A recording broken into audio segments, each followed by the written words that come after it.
श्रीमद्वाल्मीकि रामायण अरण्य कांड अध्याय 33 शूर्पणखा का रावण को फटकारना। उस समय शूर्पणखा श्रीराम से तिरस्कृत होने के कारण बहुत दुखी थी। उसने मंत्रियों के बीच में बैठे हुए समस्त लोगों को रुलाने वाले रावण से अत्यंत कुपित होकर कठोर वाणी में कहा, राक्षसराज, तुम स्वेच्छाचारी और निरंकुश होकर विषय भोगों में मतवाले हो रहे हो। तुम्हारे लिए घोर भय उत्पन्न हो गया है। तुम्हें इसकी जानकारी होनी चाहिए थी, किंतु तुम इसके विषय में कुछ नहीं जानते हो। जो राजा निम्न श्रेणी के भोगों में आसक्त हो स्वेच्छाचारी और लोभी हो जाता है, उसे मरघट की आग के समान हेय मानकर प्रजा उसका अधिक आदर नहीं करती है। जो राजा ठीक समय पर स्वयं ही अपने कार्यों का संपादन नहीं करता है, वह राज्य और उन कार्यों के साथ ही नष्ट हो जाता है। जो राज्य की देखभाल के लिए गुप्तचरों को नियुक्त नहीं करता है, प्रजाजनों को जिसका दर्शन दुर्लभ हो जाता है और कामिनी आदि भोगों में आसक्त होने के कारण अपनी स्वाधीनता खो बैठता है, ऐसे राजा को प्रजा दूर से ही त्याग देती है। ठीक उसी तरह जैसे हाथी नदी की कीचड़ से दूर ही रहते हैं। जो नरेश अपने राज्य के उस प्रांत की, जो अपनी ही असावधानी के कारण दूसरे के अधिकार में चला गया हो, रक्षा नहीं करते, उसे पुनः अपने अधिकार में नहीं लाते, वे समुद्र में डूबे हुए पर्वतों की भांति अपने अभ्युदय से प्रकाशित नहीं होते हैं। जो अपने मन को काबू में रखने वाले एवं प्रयत्नशील हैं, उन देवताओं, गंधर्वों तथा दानवों के साथ विरोध करके तुमने अपने राज्य की देखभाल के लिए गुप्तचर नहीं नियुक्त किए हैं। ऐसी दशा में तुम जैसा विषय लोलुप चपल पुरुष कैसे राजा बना रह सकेगा? राक्षस, तुम्हारा स्वभाव बालकों जैसा है। तुम निरे बुद्धिहीन हो, तुम्हें जानने योग्य बातों का भी ज्ञान नहीं है। ऐसी दशा में तुम किस तरह राजा बने रह सकोगे? विजयी वीरों में श्रेष्ठ निशाचरपते, जिन नरेशों के गुप्तचर, कोश और नीति ये सब अपने अधीन नहीं हैं, वे साधारण लोगों के ही समान हैं।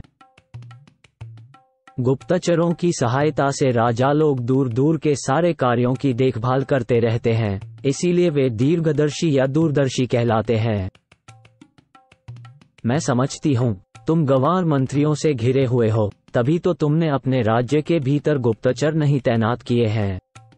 तुम्हारे स्वजन मारे गए और जनस्थान उजाड़ हो गया, फिर भी तुम्हें इसका पता नहीं लगा है। अकेले राम ने, जो अनायासी महान कर्म करने वाले हैं, भीमकर्मा राक्षसों की 14,000 सेना को यमलोक पहुंचा दिया, खर और दूषण के भी प्राण ले लिए, ऋषियों को भी अभयदान कर दिया तथा दंडकारण्य में राक्षसों की ओर से जो विघ्न बाधाएं थीं, उन सबको दूर करके वहां शांति स्थापित कर दी। जनस्थान को तो उन्होंने चौपट ही कर डाला। राक्षस, तुम तो लोभ और प्रमाद में फंसकर पराधीन हो रहे हो, अतः अपने ही राज्य में उत्पन्न हुए भय का तुम्हें कुछ पता ही नहीं है। जो राजा कठोरतापूर्ण बर्ताव करता अथवा तीखे स्वभाव का परिचय देता है, सेवकों को बहुत कम वेतन देता है, प्रमाद में पड़ा और गर्व में भरा रहता है तथा स्वभाव से ही शठ होता है, उसके संकट में पड़ने पर सभी प्राणी उसका साथ छोड़ देते हैं, उसकी सहायता के लिए आगे नहीं बढ़ते हैं।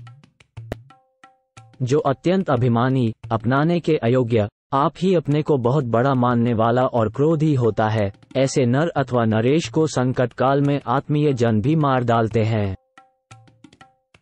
जो राजा अपने कर्तव्य का पालन अथवा करने योग्य कार्यों का संपादन नहीं करता तथा भय के अवसरों पर भयभीत एवं अपनी रक्षा के लिए सावधान नहीं होता, वह शीघ्र ही राज्य से भ्रष्ट एवं दीन होकर इस भूतल पर तिनकों के समान उपेक्षणीय हो जाता है। लोगों को सूखे काठों से, मिट्टी के ढेलों तथा धूल से भी कुछ प्रयोजन होता है, किंतु स्थान भ्रष्ट राजाओं से उन्हें कोई प्रयोजन नहीं रहता। जैसे पहना हुआ वस्त्र और मसल डाली गई फूलों की माला दूसरों के उपयोग में आने योग्य नहीं होती, इसी प्रकार राज्य से भ्रष्ट हुआ राजा समर्थ होने पर भी दूसरों के लिए निरर्थक है। परंतु जो राजा सदा सावधान रहता, राज्य के समस्त कार्यों की जानकारी रखता, इंद्रियों को वश में किए रहता, कृतज्ञ, दूसरों के उपकार को मानने वाला तथा स्वभाव से ही धर्मपरायण होता है, वह राजा बहुत दिनों तक राज्य करता है। जो स्थूल आंखों से तो सोता है, परंतु नीति की आंखों से सदा जागता रहता है, तथा जिसके क्रोध और अनुग्रह का फल प्रत्यक्ष प्रकट होता है, उसी राजा की लोग पूजा करते हैं। रावण, तुम्हारी बुद्धि दूषित है और तुम इन सभी राजोचित गुणों से वंचित हो, क्योंकि तुम्हें अब तक गुप्तचरों की सहायता से राक्षसों के इस महान संहार का समाचार ज्ञात नहीं हो सका था। तुम दूसरों का अनादर करने वाले, विषयासक्त और देश काल के विभाग को यथार्थ रूप से न जानने वाले हो। तुमने गुण और दोष के विचार एवं निश्चय में कभी अपनी बुद्धि को नहीं लगाया है, अतः तुम्हारा राज्य शीघ्र ही नष्ट हो जाएगा और तुम स्वयं भी भारी विपत्ति में पड़ जाओगे।